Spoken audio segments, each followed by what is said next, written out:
Hey there, welcome to today's lesson on collecting data. So we know that when we do experiments, we have to account for some specific variables. And I would love for you to pause this video and take a second to define those terms in the simplest terms that you can. You are defining independent variable, dependent variable, and controlled variable. All right, the independent variable is the thing that you are testing. The dependent variable is the thing that you are measuring. And finally, the controlled variables are things that you are going to hold constant so that you can make comparisons. And today we're going to move forward with all of this data we're collecting, and we are going to showcase it in graphs and charts, and we're going to follow all of the scientific conventions, which I'm going to teach you right now. So after scientists collect their data, we have two ways that we really organize the data, and that is going to be with graphs and data tables. Graphs are very visual, and they can give you a good look at what the data is immediately. And data tables are kind of like the raw data before it is manipulated at all. Graphs can be tricky because depending on the axes and what we're measuring, it can sometimes be easy to manipulate data and make it look better or worse than it actually is. Imagine taking a graph and stretching it out really, really big, or shrinking the data really close together to make a line graph, for instance, look more dramatic or less dramatic, depending on what you're going for. In a data table, you have your data just running down, and that is not super visual. It takes a lot more thought, but it really can't be as manipulated the way a graph can. So it's important to really know how to read these and read them well so that you're getting a good, accurate picture of what this data is supposed to be. So we're going to start with data tables because this is how we showcase raw data. And data tables are typically going to look like a T-chart. Sometimes they're boxed in. It's okay, it doesn't matter. In this first column, we typically are going to put the independent variable, or the thing that we're testing. And when we translate a data table to a graph, this data in this first column is going to go on the x-axis. In the second column of a data table will be the dependent variable, or in other words, the thing that we are measuring. And when that gets translated to a graph, that data is going to go on the y-axis. Occasionally, you will see data tables that have more than two columns. And if that's the case, you would read it where the independent variable is still the first column. And then you can have multiple dependent variables in multiple columns. Data tables have this convention so that super quickly we can decide, just by looking at the data table, what the scientist is testing and what they are measuring. And I don't know if there was a big data table meeting a few years ago and everybody decided that this is how they were going to do data tables, but it is the way that we do it. So we are going to, whenever we do data tables, put them together in the same way so that if we write up a lab report and we're going to share it with other scientists, they can go, that's the independent variable, that's what they tested. Those are dependent variables, that's what they measured. And they're going to instantaneously know what your experiment looked like. They are going to follow those conventions so that when we read their data tables, we know what they tested and what they measured. Okay, when we translate it to a graph, we typically are going to do a graph on what we call a coordinate grid, which is this grid here. And the vertical axis, the one that goes up and down, is called the y-axis, and that is where our dependent variable is plotted. So if we were thinking back to that multiplication experiment, this would be the scores that the kids got. So I would imagine that the more sugar a kid had, the worse their score, because they're all hyped up on sugar, but that might not be true. Maybe sugar gives them the energy that they need to take the test, because it might be a test that's at 6 o'clock in the morning. Who knows? That's why you test it, to make sure that you have some good, reliable data. So this is where the kids' test scores would go. And in our data table, that would be the second column. Our graphs always begin at what we call the origin. Now, the origin will typically be in this bottom corner because a lot of the time in science, we're graphing things in the positive.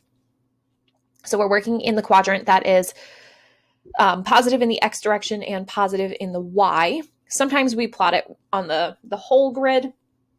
And if that were true, our origin would be in the middle, and then we can have negative X values, which would be back here, and we would have negative Y values that would be here, and the origin would maybe be in the center. But typically in chemistry, we're not working with negatives very often, so the origin is going to be in the bottom left corner, and typically that is going to be represented by the coordinates 0, 0. If we are plotting things that are in the thousands or the hundreds, and we don't want a lot of empty space before we get to our first data point, we will sometimes put a little squiggly line on that axis, and we may go from 0 to 100, and then maybe 110, 120, 130, 140, 150. That little squiggle line is kind of like in writing a quote where you put a dot, dot, dot, which means that you left something out.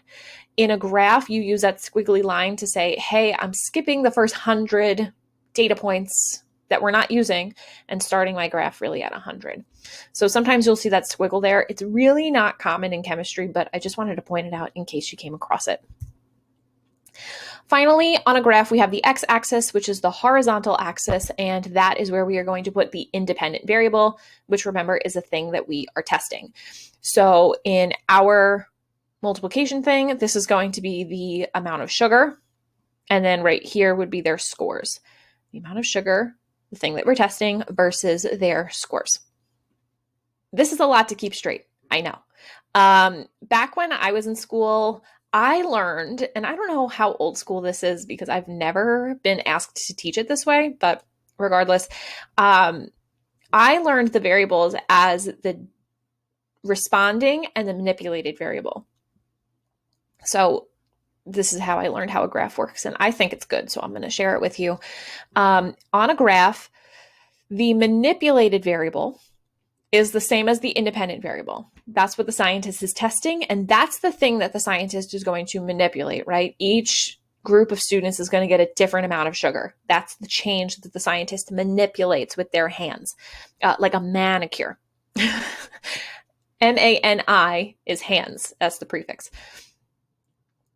So they are going to manipulate, which is the independent variable thing that they test. That goes on the x-axis. So we have mix. The responding variable is going to be the response to the change. So we give kids different amount of sugar, and then they have a different test score. That score might be higher with more sugar. It might be lower with more sugar. That's what we're testing. But that's the response that we get. That's also the dependent variable. It depends on the amount of sugar, right? So that goes on the y-axis. So if you remember dry, mix, you will always remember which variable goes on which axis. Now, getting into graphs, no matter what type of graph you have, they're all going to need a few things. First, all of your graphs are going to need a title. Just like all your data tables, you have to explain what your graph or data table is showcasing. Graphs will also need axis labels. So here we are counting the number of students. That's our measurement. And we are asking what pets each student has. So that's the test. What's the most popular pet, I guess.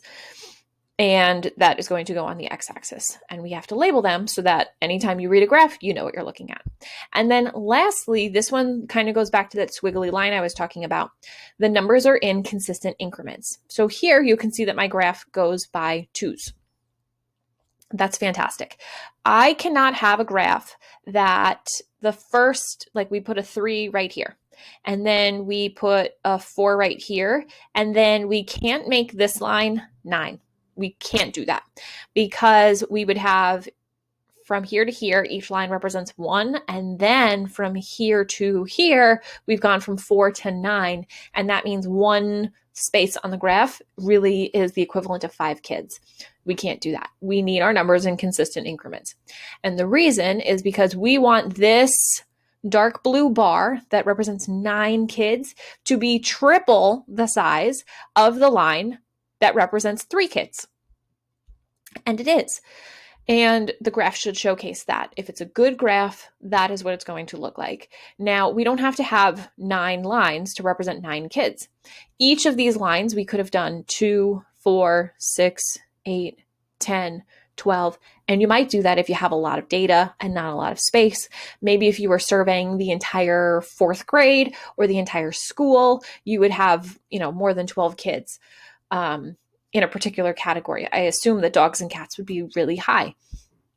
So you would maybe set your graph to go by tens in that case.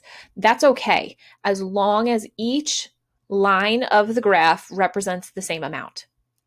If the lowest data point, let's say we polled the whole school, and the lowest data point we had was 100, you wouldn't maybe go 10, 20, 30, 40, 50, 60.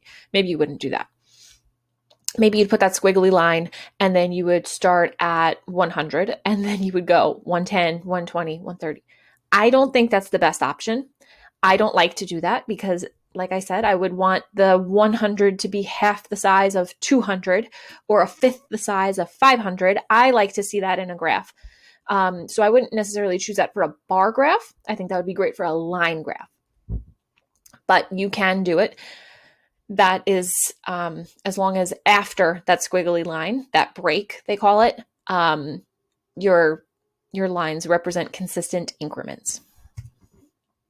Now, there's 3 primary types of graphs, and there's different variations of each of these types, but we are going to choose the type of graph depending on the data that we collect.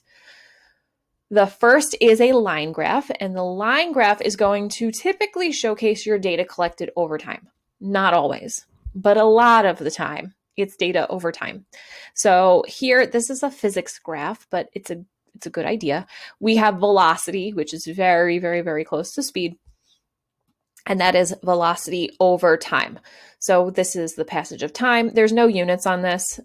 There should be units and there should be numbers, but this is just to get a picture of what the graph looks like. Each of these lines might represent 10 seconds, it might represent 10 minutes, but it should be the same increment each time. And the same thing here. This might be 1 meter per second, 2 meters per second, or it might be 10 and 20 meters per second. There's no way of knowing because this one's not labeled, but this proves my point that we want our graphs labeled and we want them labeled well so that we know what we're looking at. This graph is called My Walk to School, so it might be 1 meter per second. And this is probably seconds, but either way, this is what a line graph would look like. A lot of the time it's collected over time, but not necessarily. You can also have a double line graph. And this is where you can plot multiple data tables kind of on the same graph. And this is what I was saying, if we had a data table that had 2 dependent variables. If we had a data table for these 2 walks to school, we may have time running down the first column because that's the thing that we are testing. And then the thing that we're measuring is speed or velocity. So we would have a column for Diamond, who is graphed in purple. And then we would have a graph for Lamine, which is graphed in this bright blue. And then Diamond would have her own column and Lamine would have his column. And then we could plot these on the same line graph. And then this is good because we can compare our data. Definitely Diamond walks faster than Lamine. She accelerates, she gets up to whatever this speed is, and she walks way faster than him. So I don't think they're walking to school together, but because she's definitely ahead of him. She's walking much faster. But they get there at the same time. They're going to end their walks at the same time. So anytime we have multiple lines or multiple sets of data on the same graph, we have to have some type of key to indicate which line goes with which data set. So here it's color coded. On line graphs, you'll sometimes see it in dashed lines or there'll be points on the graph. So this one, Diamond might have triangles at the end of her data points, like where the line changes. And then Lamine may have circles or squares. All right, bar graphs. Bar graphs are typically going to showcase your data in categories. And here we are looking at rainfall by month measured in inches. So we are measuring rainfall in inches. See how this works? You're your axes tell you exactly what's happening. Occasionally, your bar graphs will be categorized by time. So it's really important to be careful with the type of graph. Line graphs are not always by time. Bar graphs usually are not time, but sometimes they are. It kind of depends. Sometimes it's really just preference. So for this graph, I like a bar graph because it's going to tell me that in April, it rained almost twice as much as it did in May. If we were charting rainfall for an entire year, maybe I would want a line graph. And if I were comparing 2 years, I might want a double line graph, like maybe 2021 compared to 2022. And then we can, track some changes in rainfall year over year. But you could also do that in a bar graph. You can have March 2021 versus March 2022 and put them side by side and see maybe if one is taller than the other one. I like those as well. Those are really fun for comparison. So that also would be a double columned data table. And here we have a pie chart. And pie charts, sometimes called circle charts, circle graphs, pie graphs. It's not really a graph. It's more a chart. They are going to showcase data as part of a total. So typically we are going to take our raw data and convert it into a percentage. And then we're going to plug that into the graph. So here, this is favorite colors in my class. So all of the kids in the class were surveyed and they were asked, what's your favorite color?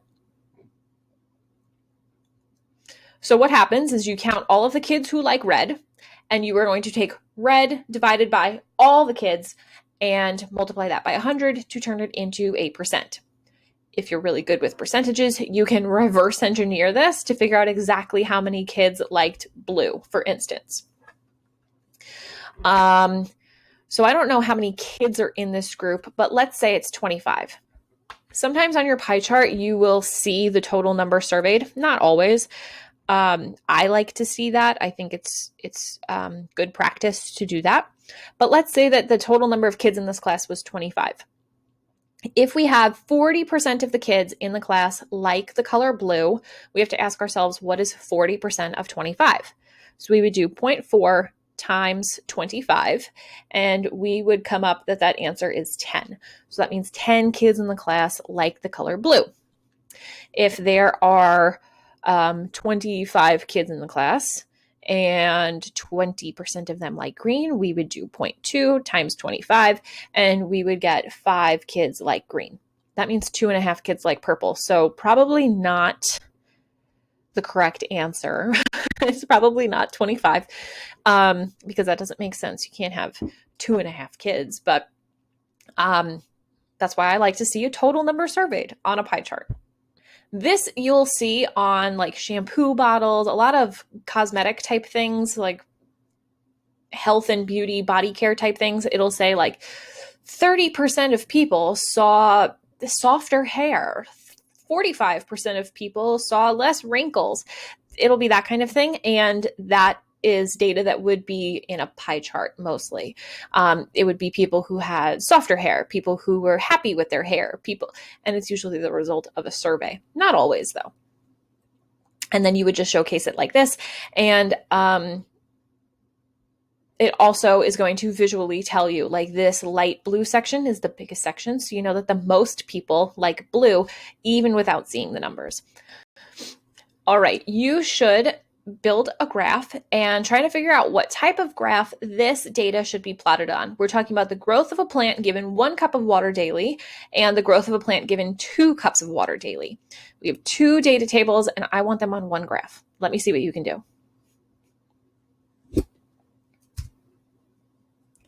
Now, this is what my graph looked like. I decided on a double line graph and I started on day 1. I wanted my origin to be 0, 0. So my graph doesn't actually start on the y-axis, but if you started on day 1, that's fine, as long as you're working with even increments. I have plant 1 in this purpley color, and I have plant 2 in the green color. And I like this because we can compare the data very well. We have a title, the growth of, it turns out they're tomato plants, given different amounts of water. So we have 1 cup of water and 2 cups of water on our tomato plants, and we are measuring in centimeters, and we are testing their growth over a certain amount of time. You can see on my graph that all of my stuff is in even increments. So here, each of the vertical steps represents 2 centimeters, but I haven't written it for every single one, which is kind of important. A lot of kids miss this. This line here is 0, and that's 2, and that's 4. That's 6, that's 8. I decided not to write every single number because I didn't want my axis very cluttered. So I've done that, which you very well can do. You don't have to write every single number, but every step should represent the same amount. And in my case, that's 2 centimeters. Here I have 3 blocks on the horizontal represents a day. So this is 1, 1.33, 1.66, and then 2. Thirds are a little silly, but I wanted to take up as much of the graph as possible. So we would have a really good picture of what this looks like, and my graph isn't shrunken down and it looks like my plants don't really grow. I want it stretched out so we can see, but not too stretched out where it looks like the plants aren't growing at all. And my line kind of comes out flat. So in this case, every 3 blocks represents 1 day, which is kind of cool because it really means that each block represents 8 hours or a third of a day. Right? Yes. 24 divided by 3 is 8. So each of these blocks really represents 8 hours. And that is the double line graph. Make sure to leave any questions you have in the comments section below the video and subscribe so you don't miss tomorrow's lesson. I'll see you there. Bye.